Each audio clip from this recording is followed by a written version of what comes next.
문대원의 위클리 매거진.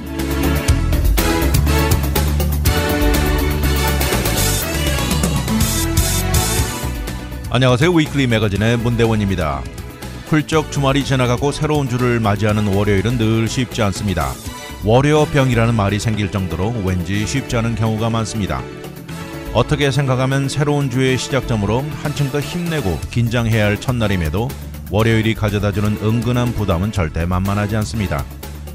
그러나 그렇다고 월요일이 절대 다가오지 않는다는 법은 없기에 오히려 더 자신만만하게 힘차고 슬기롭게 대응하면 더 생산적인 하루에 긍정적인 한 주의 시작이 될 수 있을 것입니다. 부담감을 자신감으로 시작하는 새로운 한 주는 한층 더 효율적이라는 생각입니다. 그러고 보면 사람 사는 일의 많은 부분이 마음먹기에 좌우된다는 생각도 듭니다.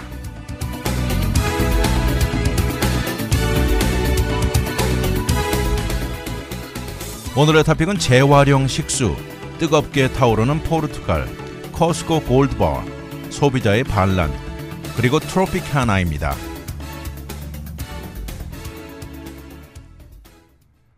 우리가 살면서 가뭄, 또 물 부족, 이런 것들은 늘 듣고 사는데요. 그런데 여기 재활용된 물이 식수로 사용된다면 어떨까요? 그것도 다른 물이도 아니고 화장실에서 버려지는 물을 재활용해서 식수가 된다는 아이디어는 쉽게 받아들여지지 않습니다. 반대하는 측에서는 이것을 토일렛 투 탭이라고 이 비난스러운 표현을 사용하는데 이것이 현실화되기 일보 직전이네요. 이제 캘리포니아주에서는 현실화 가능성을 높아 보인다고 말을 하는데 주 전체 Direct Potable Reuse라는 기술적인 이름으로 실행될 예정입니다. 이것은 화장실에서 내려간 물이 마실 수 있는 기준에 맞춰 처리 과정을 거친 다음에 가정과 비즈니스의 식수로 재분배되는 것입니다. 서던 캘리포니아 식수 처리하는 곳이 있죠. 바로 Metropolitan Water District of Southern California. 이곳의 매니저 미키 차두리 씨는 말합니다. 앞으로 이 방법은 완전한 혁명을 가져올 것이다. 이 게임 체인저라고 부르고 있습니다. 그리고 이런 것은 타주나 전국의 최고 모델이 될 것이라고 자신하고 있습니다. 이것은 메트로폴리탄 워터 디스트릭트는 물론이고요. 다른 모든 워터 에이전시들에게 한층 더 다양한 플렉서빌리티를 제공할 것입니다. 기후변화로 그렇지 않아도 가뭄이 현실화된 상황에 이것에 견딜 수 있는 옵션을 가져다 줄 것이라고 말을 하면서요. 가뭄이건 홍수가 오건 극심한 기후 조건에서도 식수 관리는 한층 더 수월하게 만들 것이다. 이렇게 말을 합니다. 사실 지난 수십 년간 캘리포니아 주에서는 남가주 물 공급처에서는 재활용된 물을 사용해 왔습니다. 그런데 이런 물들은 주로 공원이나 도로 중간 미디안 또는 골프장에 주로 사용되어 왔던 것이죠. 그런데 식수로 재활용된 것은 드물었습니다. 그런데 이 중에 오렌지 카운티 워터 디스트릭트에서는 지난 15년 이상 이것이 실행되어 온 것입니다. 재활용된 물을 적절히 처리하고 안전하게 변화시키면서 식수로 만드는 이 분야, 이 파이어니어라고 부를 수 있죠. 이전까지는 캘리포니아 주 법상 유일하게 허용되던 것이 Indirect Potable Reuse라는 방법이었습니다. 이것은 상당히 복잡한데요. 이 사용되고 난 물을 지하수층 에쿠퍼로 내려보내서 이것이 자연적으로 걸러주는 Natural Filtration이 이루어지게 만든 다음에 그 다음에 가정과 비즈니스의 식수로 갈 수 있게 파이프 시스템으로 보내지는 방법이었습니다. 그런데 이번에 Direct Potable Reuse는 지하수층에 내려보는 과정을 거치지 않고 식수 처리장으로 직접 보내지면서 오물에서 나온 물을 최고도로 처리하게 만든 뒤 분배되는 것이죠. 이것의 가능성으로 얻게 될 혜택은 쉽게 이해되는데요. 기후변화로 한층 더 길고 혹독해진 가뭄에 그렇지 않아도 심각한 이 부족한 물 공급 상황에 대처하는 데 큰 도움을 줄 것입니다. 현재 2030년대에 가서는요. 이 캘리포니아 물 공급의 양이 10%나 감소한다고 예측하고 있습니다. 이 양은 캘리포니아 최고 저수지인 레이크 샤스타 이 안의 물량이 없어지는 격입니다. 이런 문제 해결책 중 하나가 바로 모든 물을 재활용하는 것이 한 가지 방법이죠. 더욱이 요새는 남가주의 많은 위성 도시들이 이 물 수입을 줄이려는 노력을 진행 중입니다. 현재 물이 줄어드는 콜로라도 강이나 한층 예측이 낮은 시에라 네바다 눈의 의존도를 낮추려는 현실이죠. 근데 이번에 새로운 레귤레이션은 재활용된 물을 로컬 식수 시스템에 적용된다면 많은 시정부들에게 커다란 도움을 줄 것입니다. 이런 이유 중 하나는요. 이렇게 작은 도시 규모에서는 지하수층 공간이 아예 없거나 공해 이유 등 다양한 이유로 지하수층을 형성할 충분한 공간이 없다는 이유입니다. 이런 것들은 큰 도시에서도 마찬가지입니다. LA나 산타모니카 같은 이런 큰 규모 도시들에서도 이 제한적인 문제가 있다는 것이죠. 이렇게 Direct Potable Reuse로 복잡한 과정을 그냥 건너뛸 수 있게 해주면서 식수 처리 공장에서 가정에 직접 배달될 수 있다는 것이죠.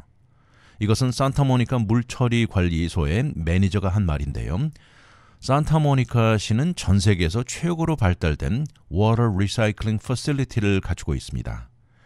이것은 폭풍에서 얻어진 스톰워터 물이나 모든 종류 버려지는 물을 리사이클링하는 곳이고요. 이곳의 위치는 다름 아닌 바로 시청 파킹장 바로 밑에 위치해 있다는 것입니다. 그리고 이번에 Direct Potable Reuse 방법을 2027년부터 실행한다고 말하고 있습니다. 그리고 LA의 Metropolitan Water District는 LA County Sanitation District과 손을 잡고 앞으로 전 세계 최대 규모 물 재활 시스템을 형성할 계획입니다. 그러면서 결과적으로는 이렇게 해서 콜로라도 강물의 의존도를 크게 낮출 것으로 보입니다. 현재 LA 카운티에서 그냥 버려지는 2억 5천만 갤런의 웨이스트 워터를 마실 수는 없지만 그래도 현재 상태는 아주 깨끗한 물인데 이 모든 것이 바다로 흘려 버려지는 현실입니다. 근데 이번 프로젝트로 인해서 이것이 모두 마실 수 있는 기준으로 재활용된다는 것이죠. 이러면서 가뭄과 홍수 등 기후변화에도 물 에이전시들에게 한층 더 다양한 플렉시빌리티를 제공할 것입니다. 모든 물을 모아서 처리해서 식수로 다시 사용된다는 것. 이 모든 물 중에 3분의 2는 앞에 말한 Direct Potable Water로 처리돼서 사용되고요. 또 이 중에 3분의 1은 예전 방식대로 이 간접적, indirect 방식으로 하려 된다는 것이죠. 2030년대 중반 정도 돼서는요, 이 프로젝트가 활발해지면서 만약 홍수가 다가오면 1900만 이 메트로폴리탄 커스터머들은 리사이클된 물을 마시면서 그러면서 동시에 콜로라도 강물이나 시에라 네바다 스노우팩에서 온 물은 가뭄이 왔을 때 사용하는 목적으로 저장될 것입니다. 재활용 처리 과정은요, 이 건강과 안전도 차원의 규제 방식은 아마도 가장 엄중하게 이루어진다고 합니다. 어떻게 보면 간접적인 방식, Indirect Potable Reuse에 적용되는 것보다 한층 더 엄격할 것이라고 말합니다. 물이 과연 어디서 오는지에 대한 이 심리적인 선입견을 넘는 것이 오히려 더 어려운 문제라고 지적하고 있습니다.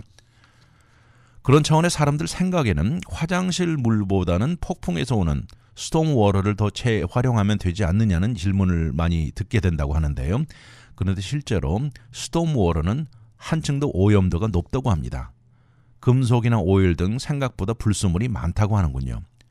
이런 면에서 믿어지지 않을지 모르지만 우리 가정에서 버려지는 이 웨이스트 워터들이 한층 더 안전하고 오염 레벨이 덜하다는 것입니다.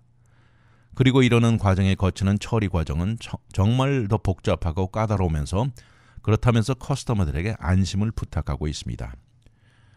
이러는 과정에 우리가 내는 유틸리티 비리에 다가올 편안은 약간 있을 수 있습니다. 이 워터 에이전시마다 각각 시스템에 달려 있지만 시스템을 건설하는 데 들어가는 시정부 차원의 비용은 감안해야 할 것이라고 말하고 있습니다.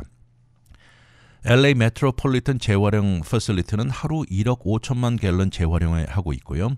여기 들어가는 경비는 60억 달러라고 합니다. 근데 이런 비용들이 이 재활용 물을 만드는 비용이 바닷물에서 소금기를 빼서 식수가 되는 desalinated water를 만드는 과정보다 한층 더 저렴하다는 것이죠. 그동안 전통적으로 수입되던 식수가 줄어들고 물 운반에 들어가는 모든 인프라스트럭처가 낡아가면서 더 많은 메인터넌스가 요구되는 현실에 이제 식수 공급이 가장 효율적이고 최고 양을 이루어낼 수 있는 완전하고 신선한 새로운 인프라스트럭처가 절실할 때입니다. 수입되는 물의 가격도 점점 뛰어오르는 현실에 재활용된 식수는 앞으로 가장 현명한 옵션이라는 의견이 많은 현실입니다. 잠시 후 돌아오겠습니다.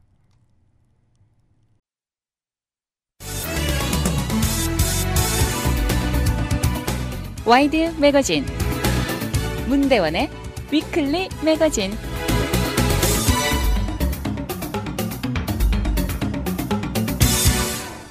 지난 9월 중순쯤일까요? 이 3일 동안 연속 포르투갈의 북부 지역은 거칠고 빠르게 번져나가는 산불로 통제가 도저히 불가능했습니다. 이것이 번져나가면서 그 모습을 보면 지옥이 있다면 이런 모습이 아닐까 하는 생각이 들 정도였습니다. 보통 때는 초록색 초원이 그때 당시는 완전히 빨강색 불꽃으로 물든 것이죠. 또 포르투갈의 중부 지역에서는 이 불꽃은 하이웨이를 넘어가면서 이 나라를 완전히 북부 남부로 완전히 반토막으로 차단해 버리는 결과까지 왔고요. 결국 9명이 사망했습니다. 사실 이런 상황은 유럽 전역이나 이곳 미국에 사는 사람들은 인지하고 못하고 있지만 이런 선진 국가들에서 매일매일 사용되는 필수품들이 이렇게 포르투갈에 더 극심해지고 통제 불가능한 산불에 이유가 있다는 것 놀랍지 않습니까? 우리가 매일 사용하는 화장지, 또 모든 종류의 가정용 종이 티슈들, 바로 이 유클립터스 트리, 이 나무에서 종이로 만들어지는 것입니다.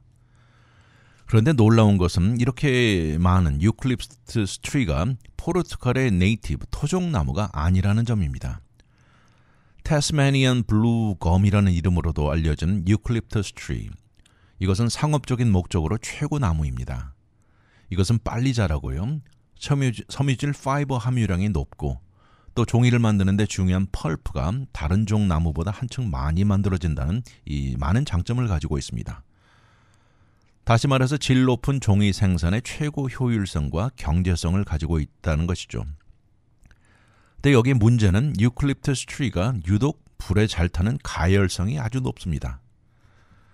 이런 것은 지난 200여 년 동안 화석 연료 덕분에 인류 산업이 급속도로 발전하면서 현재같이 글로벌 워밍 추세를 일으킨 현실에 한층 더 위험한 상황을 가져온 것이죠. 유클립터스 트리는 원래 오스트레일리아 원산지 토종입니다. 이 나무는 많은 동물들, 특히 코알라 베어에게 음식과 안식처를 제공하는 것이죠. 그런데 이것이 포르투갈을 포함해 다른 국가에 빠르게 번져온 것입니다. 포르투갈에서는 19세기 초에 이 나무가 들어가 사용되기 시작했던 것이죠. 그러다 19세기 중반 들어 종이와 제목 산업이 절정을 이루면서 유클립터스 농장은 급속도로 늘어난 것이죠. 오늘날 포르투갈의 유클립터스 트리는 거의 200만 에이커 면적에 달하고 이것은 국가 전체 10%입니다. 그리고 숲 면적만에 있어서는 4분의 1이 유클립터스 트리로 만들어져 있습니다. 이 비율을 따져보면 전 세계 어느 국가보다 이 포르투갈의 유클립투스 면적이 높은 곳인데요. 수만 마일 둘러보아도 유클립투스 트리만 온통 눈에 보입니다. 이런 것을 보면서 어떤 포르투갈 사람은 이런 모습을 green desert라는 표현을 쓰고 있습니다. 그런데 이렇게 유클립투스 나무 면적이 늘어나게 만든 곳이 포르투갈만이 아닙니다. 바로 이곳 캘리포니아도 마찬가지입니다. 특히 이곳 캘리포니아에서는 유클립투스 트리가 완전히 내추럴라이즈가 되었다는데 이 의미는 이것이 애초에 심어진 장소를 벗어나서도 이제는 자란다는 것이죠. 이곳에 완전히 자리 잡아버린 그런 의미입니다. 이제 포르투갈과 캘리포니아에서는 이 유클립투스의 의미를 두고 공방이 오고 가고 있는 현실인데요. 일부 전문가들은 유클립투스의 껍질, 또 작은 나무가지들, 잎사귀 이런 것들은 어떤 나무보다도 불이 잘 붙는다면서 이 캘리포니아주의 내추럴 파크 서비스에서는 아예 이 나무를 화재 위험, 파이어 해저드로 취급하고 있습니다.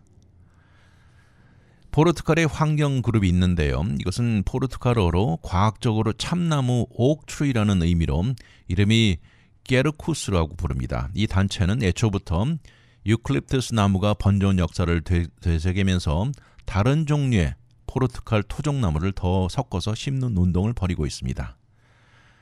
이 단체의 포레스트 엔지니어인 도밍고스 파타초 씨는 유클립투스가 잘 타는 이유를 댑니다. 나무 잎이나 가지들이 포르투갈 토질에서 아주 느리게 분해되고 썩어가는 것이라고 지적합니다. 이런 것은 유클립투스가 포르투갈에 여전히 적응되지 않는 것을 나타낸다고 강조하면서요. 다시 말해서 썩어서 사라지는 것이 아니고 수풀의 바닥에 그냥 놓여있는 결과를 가져오고 활활 불타게 된다는 것이죠. 이렇게 불타는 유클립투스는 더 빠르게 번지고 바람을 타고 다른 지역으로 날아 점프하는 비율이 높습니다. 이러면서 불타는 껍질이 먼 거리까지 움직이고 쉽게 번진다는데 이런 것을 secondary ignitions라고 부르는데 여기서 번지면 소방관들을 한층 더 어렵게 만드는 결과를 가져옵니다. 어떻게 보면 포르투갈은 참 여러 각도로 보아도 불리한 조건이 많다고 하는데요. 이 토양적으로도 또 지역적인 불리함, 불이 잘 붙는 낮은 풀들, 얇은 가지들, 잎사귀들이 잘 타게 형성된 기후 조건들을 갖추고 있지 않아서 모두 좋지 못한 것만 갖추었다고 한탄하고 있습니다. 포르투갈 중서부에 위치한 알베르가리아 벨라라는 타운이 있는데요. 이곳은 지난 9월 최악의 산불이 휩쓸고 지나간 곳입니다.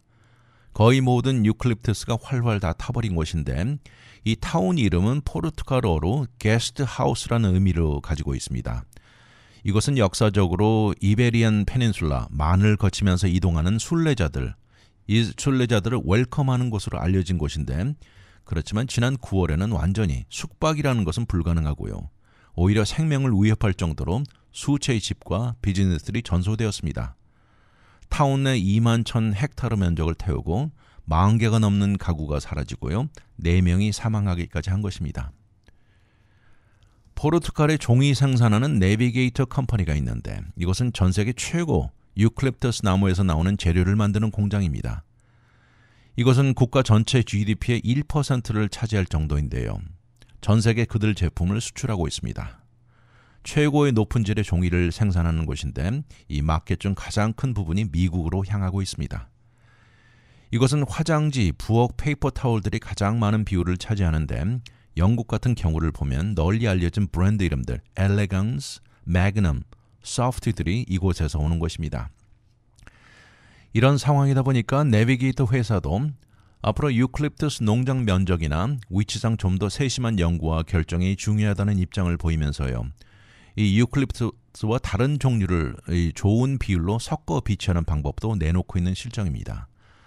사실 이 회사 차원에 매년 330만 달러 이상을 들여서 산불을 예방하고 매니지하는 데 투자하고 있습니다. 그런데 이 지역에 땅을 소유하고 있는 사람들과도 협조를 약속하고 있다고 합니다. 그런데 여기에 문제가 있습니다. 그 이유는 이런 모든 지역의 땅 주인들이 개인들이라는 점이죠.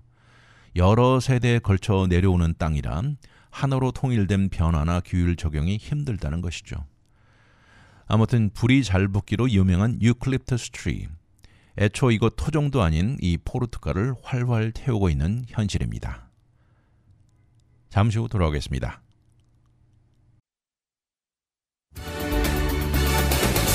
오늘의 미국 안 봐도 눈에 환합니다. 와이드 매거진 문대원의 위클리 매거진.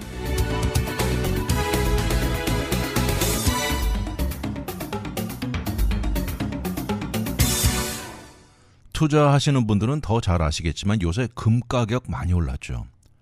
그런데 최근 커스코에서 골드바 파는 것 아시는 분도 꽤 있을 테고 그중에 이것을 사신 분도 있을 텐데요.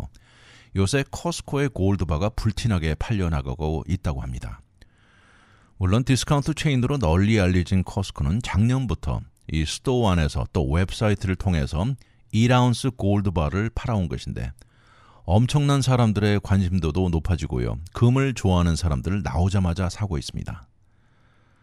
거기다 커스코는 최근에 이 추가로 은 동전도 팔고요. 가장 최근에는 플래티넘 바로 이것을 추가하면서 투자 차원의 귀금속들을 팔고 있는 현실입니다. 이 중에 금 판매는 아주 뜨거우면서요. 지난 마지막 4분기 동안 금 세일이 2배 이상 증가했습니다.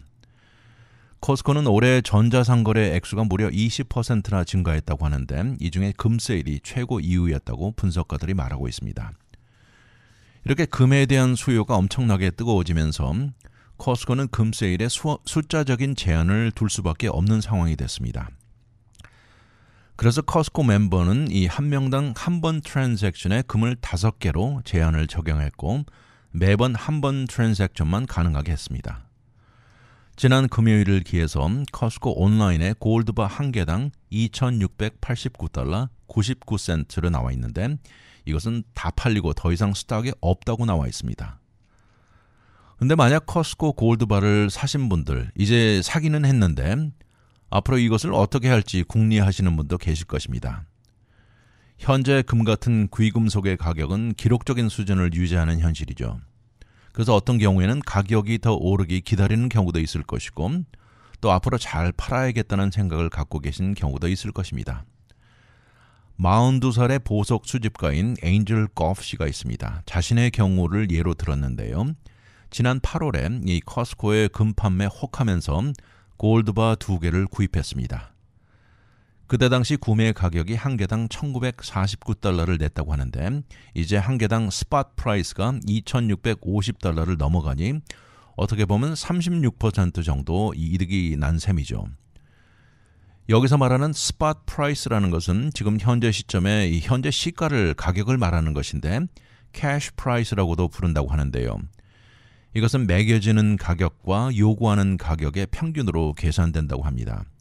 그리고 이것은 하루 시시각각 변동된다는 것인데 여기에 영향을 주는 다양한 요소들은 많죠.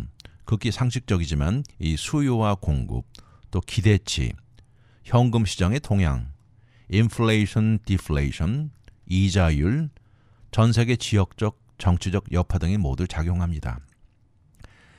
엔젤 씨는 한편으로 생각하면 저렴할 때 사고 가격이 올랐을 때 파는 것이 맞는 생각도 들지만 장기적으로 들고 있으면 그동안 금이 늘 보여주었듯이 이 가격은 늘 올라간다는 생각도 든다는 것이죠. 이것은 맞는 말입니다. 사실 지난 10달만 보아도요. 금 가격은 40%나 뛰어오른 것이죠. 스팟 프라이스도 1년 만에 29%가 증가했는데 이것은 같은 기간에 S&P 500 여기 투자해서 평균 20% 이득보다 더 높은 상승이라는 전문가들 말이죠. 이렇게 금값이 뛰어오르는 데는 다양한 이유가 있지만 그중에서도 많은 기관들이 금을 사들이는 것이 그 중에 한 가지입니다. 글로벌 X의 투자 분석가인 트레버 예이츠 씨는 글로벌 차원의 많은 중앙은행들이 지난 2년 동안 금 사들이는 것이 기록적이었고요. 또 많은 헤지 펀드들이 금에 점점 더 눈독을 들이고 있다는 이유로 되고 있습니다. 그렇지만 그렇다고 커스코 같은 곳에서 이 골드바의 수요는 금 가격에 미치는 영향은 거의 없지만 그래도 이런 변화의 뜨거운 추선을 반영하는 것이라고도 말합니다. 커스코에서 파는 골드바를 구입한 사람들의 입장도 다양하고 나름대로 충분한 이유가 됩니다. 전 세계 경제적, 정치적 불확실함들이 작용하면서 많은 사람들이 금을 생각하는 것이 높아지는 것이죠. 현재 진행 중인 전쟁들의 여파가 혹시나 미칠까 하는 생각에 또 값어치가 나가는 물건을 직접 소유하고자 하는 생각에 또 현재 진행 중인 인플레이션에 조금이라도 대처하는 방법으로 금을 산다는 생각도 있습니다. 또 앞으로도 인플레이션이 더 생각보다 더 장기적으로 진행된다고 할 때 금은 지난 2000년 인류 역사를 봤을 때 가치를 가장 안전하게 유지해 준다는 생각이 많다는 지적이죠. 물론 그렇다고 현재 금을 산 사람들이 앞으로 2000년 앞을 내다보는 이유는 아니지만 이것을 언제까지 손에 쥐고 있을지 아니면 언제가 좋은 가격에 팔 것인지 생각할 필요는 있다고 전문가들이 말하고 있습니다. 현재 금 가격을 팔고 싶다는 생각을 자극하게끔 상당히 올라 있습니다. 뉴욕시의 다이먼드 디스트릭트의 보석 전문가들은 요새 금을 들고 와서 팔까 이 실정을 타지해보는 사람들 숫자가 증가했다고 말합니다. 그리고 이 높아진 숫자 가운데는 커스코 골드바를 들고 온 사람도 있었다는 것이죠. 만약 본인이 가지고 있는 커스코 골드바를 팔고 싶은 사람이라면 방금 말한 다이먼드 디스트릭트 같은 실제 보석상의 오퍼를 넣어보는 것이 좋은 방법이라고 추천합니다.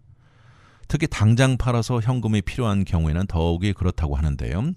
이런 것을 두고 캘리포니아 크라운 골드 익스체인지의 CEO인 시자 마이어 씨는 말합니다. 한 가지는 지금 당장 팔아 돈이 필요한 경우에는 오히려 불리하다고 하죠. 당장 팔고자 하는 경우에는 가격을 높이 받기 힘들다는 지적을 하고 있습니다. 스팟 프라이스에 비해서 낮게 쳐주고 전당포, 이 폰샵 같은 경우에는 더 낮게 해준다는 것이죠. 보스턴에 한 의사가 있습니다. 크리스토퍼 브리시라는 사람은 커스코 골드바를 10개를 구입했습니다. 그리고 이 중에 몇 개를 최근에 팔았는데 로컬 귀금속 딜러를 찾아갔습니다. 그랬더니 스팟 프라이스의 80%를 쳐준다고 해서 이것을 흥정해서 95%까지 끌어올렸지만 결국 작은 패밀리 보석상에 가서 이 스팟 프라이스의 97%까지 받고 팔았다는 것입니다.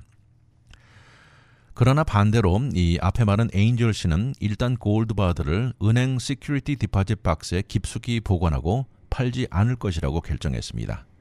그러면서 이것이 하나의 옵션임을 잊지 말라고 강조하는데요. 앞에 말한 보스턴의 의사 브리치도 이 남은 골드바는 투자 포트폴리오 중 하나로 생각하고 장기적인 관점으로 오랫동안 유지할 것이라고 말합니다. 한 가지는 은행 시큐리티 디파짓 박스 안에 있는 경우에는 만약 일이 생긴다면 은행이 보장하는 FDIC에 이것이 보장되는 것이 아니라는 것도 알아야 한다고 지적합니다. 아무튼 금을 일단은 보관하는 결정을 내렸다면 나중에 팔 때 이 가치를 위해서라도 보관도 제대로 하라고 추천합니다. 플라스틱 보관 주머니 같은 것이 좋다고 하면서요. 아니고 금속끼리 서로 부딪히거나 하면 스크래치도 간다는 것을 지적하고 있습니다.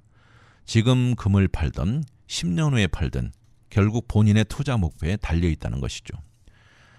최근 커스코에서 골드바를 구입한 사람들 각자 개인적인 결정이 제일 중요할 것입니다. 잠시 후 돌아오겠습니다.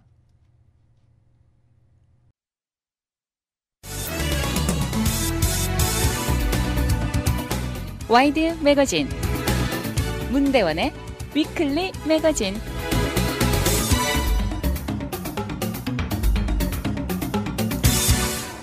요새 모든 물가는 도무지 변동이 없고요.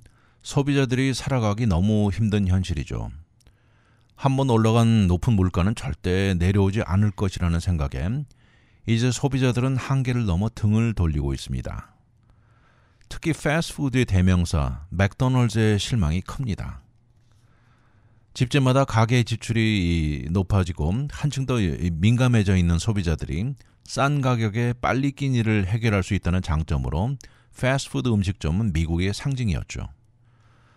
그런데 가격이 너무 치솟아 이 등을 돌리게 된 것입니다. 지난 월요일 맥도날드는 미국 내 모든 스토어의 세일이 작년 같은 기간에 비교해서 0.7%가 하락했다고 발표했죠. 그래서 식당 안으로 들어오는 발걸음 자체 이 숫자도 줄어들었다는 것입니다. 요새 많은 사람들이 외식 자체를 자제하는 모습이 역력하다고 말을 하면서 이런 맥도날드의 모습은 미국 내 스토어들뿐만 아니라 해외 매장들도 마찬가지입니다. 그래서 글로벌 차원의 세일도 1%가 하락했습니다. 이것은 2020년 마지막 4분기 이후 첫 감소라고 하는데요. 이런 세일 감소에 가장 크게 작용한 것은 물론 소비자들이죠.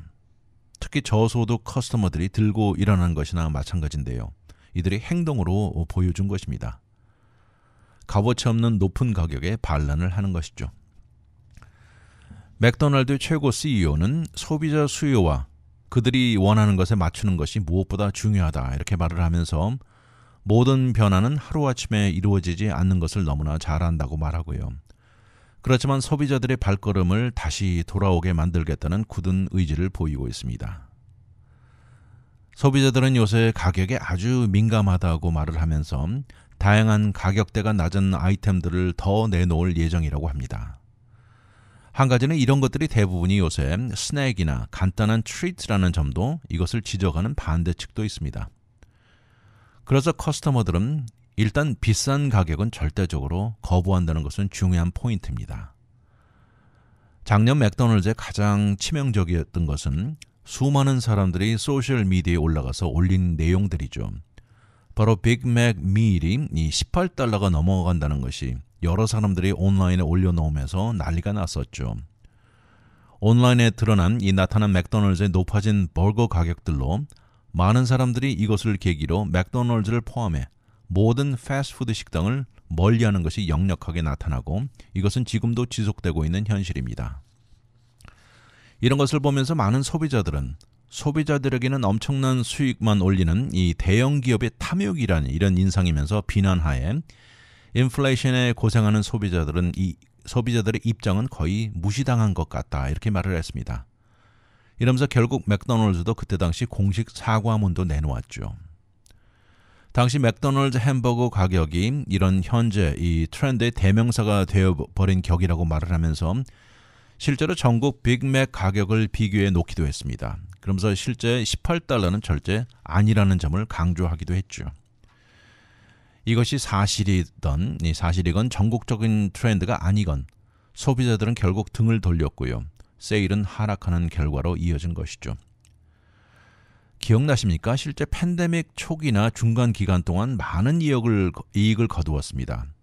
그랬던 맥도날드는 이제 높아진 가격으로 많은 커스터머들을 잃어버린 결과를 가져왔는데 그래서 그런지 맥도날드의 주식 가치가 올해 들어서 12%나 하락했다는 것입니다.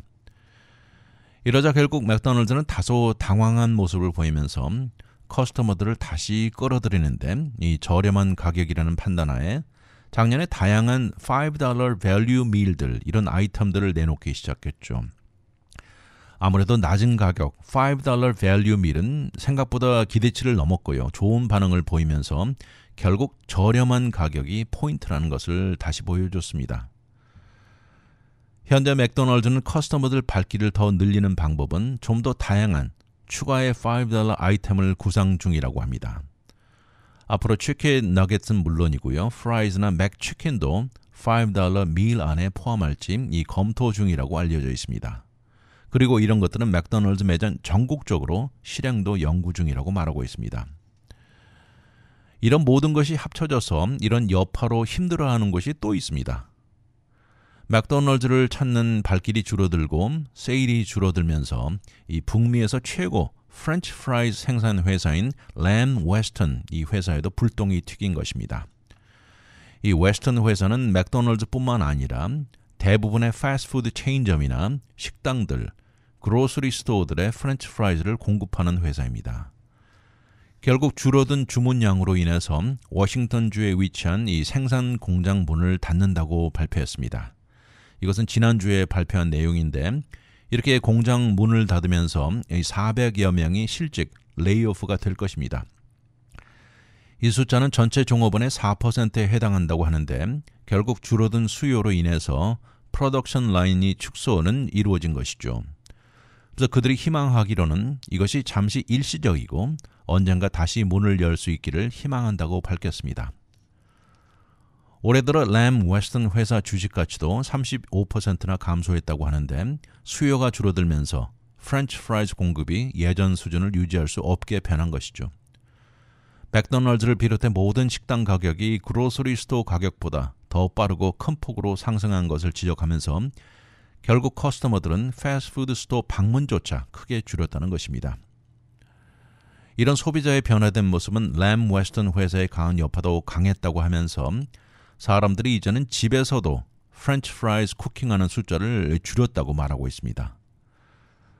전국적으로 프렌치 프라이즈 소비 전체의 80%는 패스트푸드 식당이 차지한다고 램 웨스턴은 말하고 있습니다.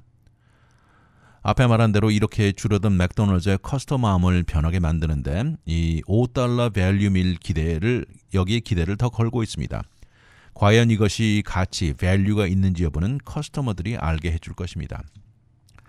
처음 나온 $5 밀에는 스낵 종류가 많았다는 지적이 나오면서 이제는 맥더블 치즈버거, 맥치킨 또는 4피스 치킨 너겟 등이 이 소비자들 마음을 달랠 것이라고 말하고 있습니다. 양은 적더라도 다양한 음식 종류들이 밸류 밀 안에 낮은 가격으로 $5대로 다가가고 있습니다.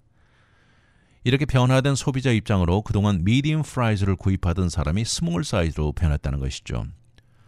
패스트푸드 전체를 두고 볼 때 가장 최근 4분기에 발걸음이 2% 감소했고 바로 직전 4분기에도 3% 감소로 나타나고 있는 현실입니다. 과연 앞으로 등 돌린 소비자들의 반란에 어떤 변화로 발걸음을 돌리게 할지 두고 볼 일입니다. 맥도날드의 고전으로 프렌치 프라이즈를 공급하는 회사도 대형 공장 한 곳 문을 닫고 400여 명을 레이오프하는 여파를 맡고 있습니다. 잠시 후 돌아오겠습니다.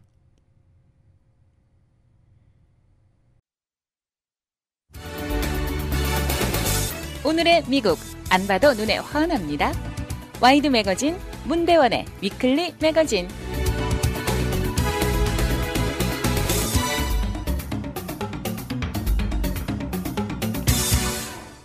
여러분 라스베가스의 트로피카나 호텔 다 아시죠? 어떻게 보면 라스베가스 역사와 같이 했다고 해도 과언이 아닌 호텔인데요. 이번에 역사 속으로 사라졌습니다. 한순간 번쩍하면서 요란한 폭음과 함께 모두 사라졌는데요. 라스베가스 카지노의 아이콘, 이 호텔은 지난주 이 자리에 없어지고 야구장이 들어서게 됩니다. 22층 호텔 리조트 트로피카나는 1957년 문을 열었고요.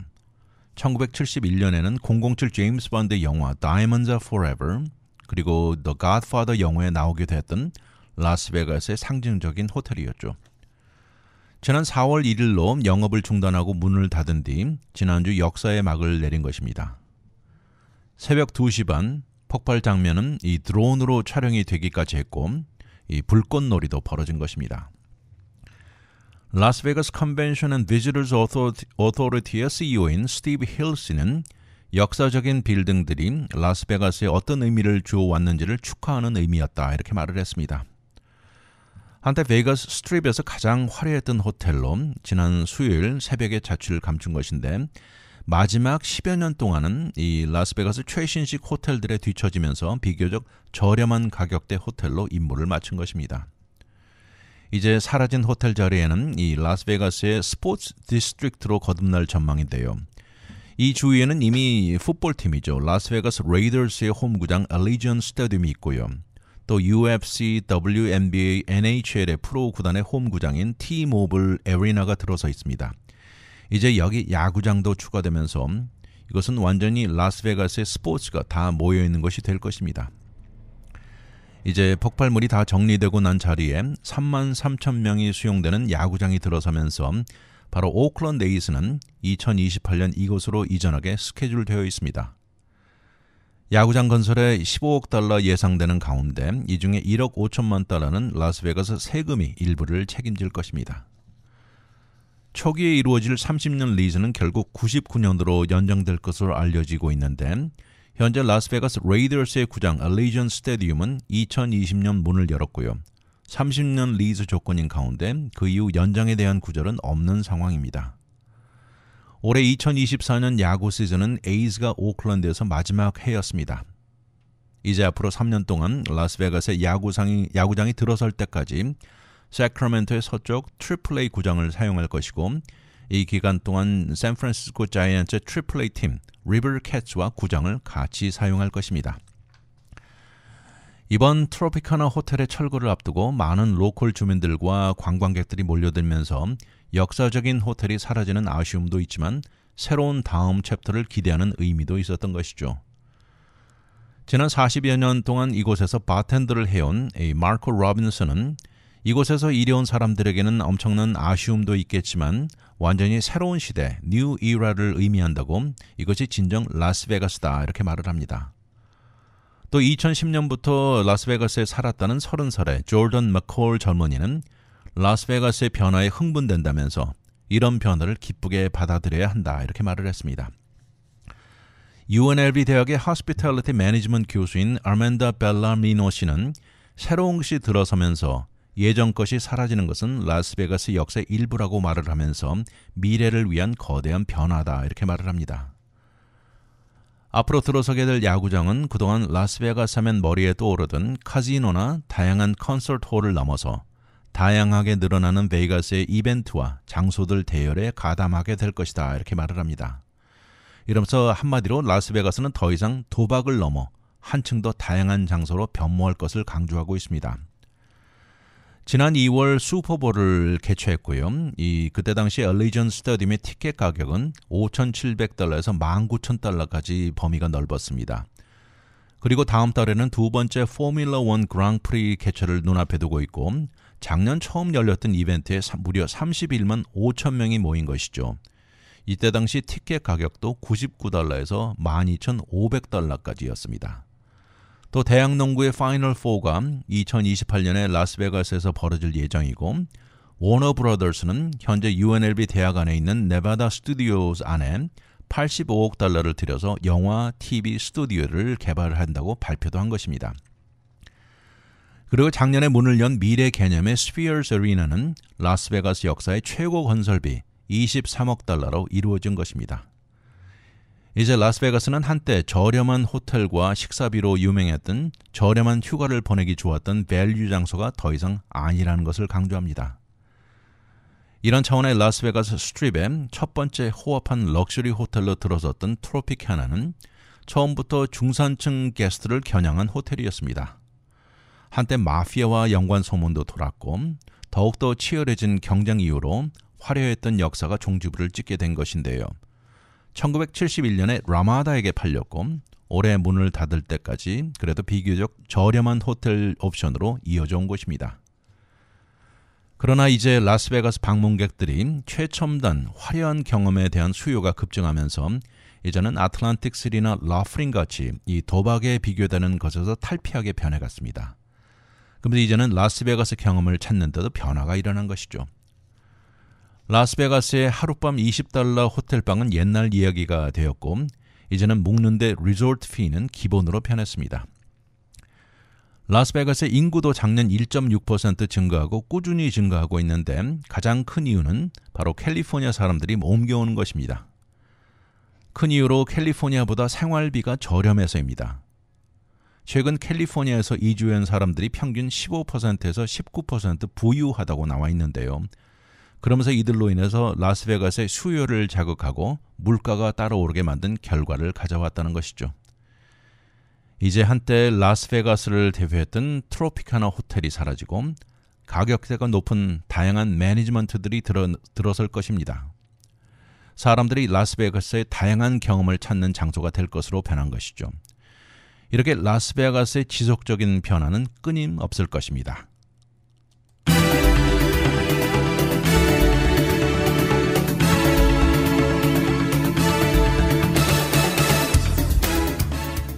라스베가스를 가보신 분 중에 트로피카나를 한 번도 들어가 본 적이 없는 사람은 없을 것입니다. 더욱이 라스베가스 초입에 위치해 도착하는 순간 제일 먼저 눈에 들어오는 곳이기도 한 곳이었습니다. 그러나 1957년 이후 라스베가스의 상징적이었던 트로피카나도 이제는 역사 속으로 사라져버렸습니다. 앞으로 이곳에는 야구장이 들어서면서 이 지역은 온통 라스베가스 스포츠 구역이 되어버린 것입니다.